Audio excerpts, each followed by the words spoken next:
Hozir mana shu darvozaga GSM modul o'rnatish kerak.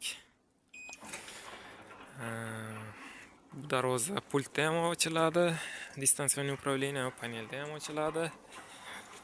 Mana pult. Endi GSM modul qo'yish kerak, чтобы telefon qilgan vaqtda darvoza uzoqdan ochilsin. Shu territoriyaning egalari zakaz qilishdi. Albatta qo'yib beramiz buni ham. O'tgan safar kelib men bu kondensatorni almashtirib ketdim. Xo'sh, o'zi ozroq vaqtdan keyin yopiladi qaytib. Rezetka yo'qligi tufayli uyda men bunaqa tayyorgarlik qilib kelganman. Mana GSM modul, ichiga sim karta qo'yiladi. Keyin bu yoqda mana ikkita relesi bor, bitta NO, bitta NC kontaktli, ikki dona rele.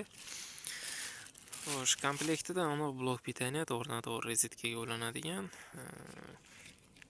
Bu yoqda rezetka yo'qligi uchun to'g'ridan-to'g'ri vilka payat qilib qo'ydim. Endi hozir shuni men bu yoqda mana 220 kelgan, shunga ulashim kerak. Telefon qilgan vaqtda men bu yoqda mana COM va NO kontaktlari qo'shiladi. Bu yoqdan ham o'zi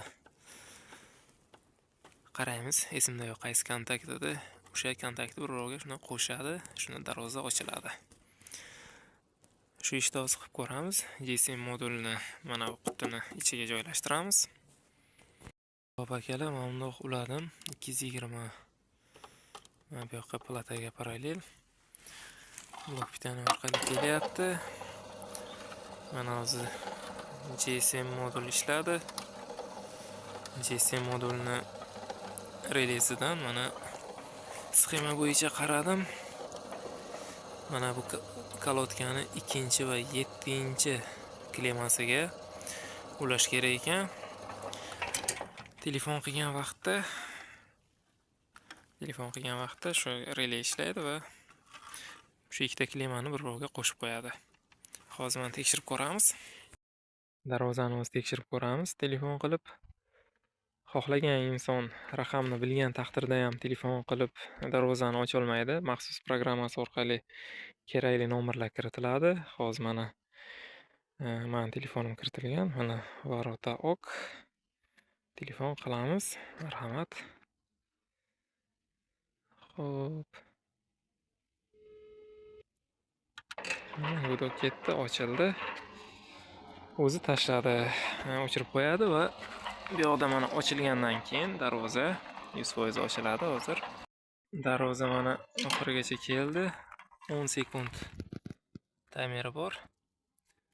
10 sekunddan keyin qaytib o'zi yopiladi. E'tiboringiz uchun rahmat.